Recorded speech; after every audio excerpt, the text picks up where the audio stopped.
আমি বাংলাদেশে ফেরত যাচ্ছি। আপনারা হয়তো অনেকেই জানেন আমি কিন্তু একজন বিমান বাহিনীর কর্মকর্তা এবং আমি এখনো কিন্তু চাকরিতে বহাল। তো বাংলাদেশ বিমান বাহিনী, বাংলাদেশ সরকার চাচ্ছে আমি বিমান বাহিনীতে একটি দায়িত্ব নিই। তো আমি অলমোস্ট গত 1.5 বছর আপনাদের সঙ্গে ছিলাম। আমি সর্বোচ্চভাবে আমি আমার বাংলাদেশি ভাই বোনদেরকে সাহায্য করার চেষ্টা করেছি। আমার ইচ্ছার কোনো ত্রুটি ছিল না, আমার হয়তো অক্ষমতা ছিল, সেটা বিভিন্ন কারণ। আপনারা জানেন আজকে আমার দূতাবাসের লোক বলে সংখ্যা আপনারা জানেন না। আমার একটি মাত্র কর্মকর্তা সহকর্মী একজন, এটা খুব সহজ ব্যাপার না।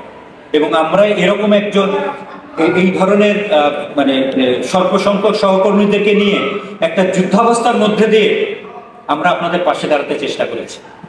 আমাদের ইচ্ছার কোনো ত্রুটি ছিল না, বাট আমাদের সক্ষমতার হয়তো অভাব ছিল, সেটা আমি মেনে নিতে পারি। তো আমি আমার দূতাবাসে যারা সহকর্মী আছেন তাদেরকে আমি আমার সেই নীতির ব্যাপারে তাদেরকে দীক্ষিত করার চেষ্টা করেছি প্রতিনিয়ত, যাতে সব কিছুর ঊর্ধ্বে থেকে আমরা কোনো রকমের বায়াস ছাড়া আমরা আপনাদেরকে সাহায্য করতে চাই। সে চিটাগাং থেকে আসলো না নোয়াখালী থেকে আসলো না ঢাকা থেকে আসলো, এটা আমার কাছে মুখ্য না। এবং আমার দেশের বাড়ি যেটা হোক সেখান থেকে আসলো, ওটা আমার কাছে মুখ্য না। আপনি বাংলাদেশি, আমার কাছে সেটাই যথেষ্ট।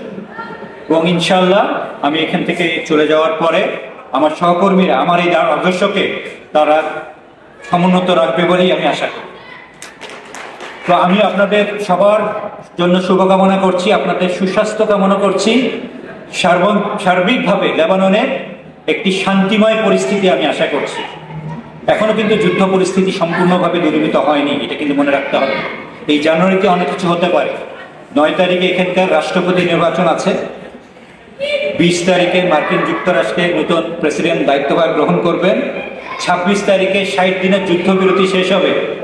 অনেকগুলো ইভেন্ট, এই প্রত্যেকটা ইভেন্টের সঙ্গে লেবাননের সঙ্গে যে পার্শ্ববর্তী দেশের যে যুদ্ধাবস্থা সেটা কিন্তু নির্ভর করে। তো আপনারা একটু সতর্ক থাকেন, দেখেন কি হয়। তবে আমি কায়মনোবাক্যে আমি আশা করি লেবানন আবার সুন্দর লেবানন হোক, আপনারা আবার সুন্দর লেবাননে কাজ করেন, আপনারা লেবাননের প্রাকৃতিক সৌন্দর্য উপভোগ করেন, এখানকার খাওয়া দাওয়া উপভোগ করেন, এখানকার মানুষের সঙ্গ উপভোগ করেন এবং সুস্থ থাকেন, ভালো থাকেন। এবং একটি অনুরোধ করব, একজন সম্মানীয় বাংলাদেশি হিসাবে লেবাননের বুকে নিজেকে প্রতিষ্ঠা করবেন। আপনাদের সবাইকে ধন্যবাদ। আপনারা সবাই ভালো থাকবেন, সুস্থ থাকবেন, আমার জন্য দোয়া করবেন, আমার পরিবারের জন্য দোয়া করবেন। এবং আমি যেই নীতি নিয়ে কাজ করেছি সারা জীবন, আমার চাকরির বয়স প্রায় 35 বছর, লম্বা চাকরির বয়স।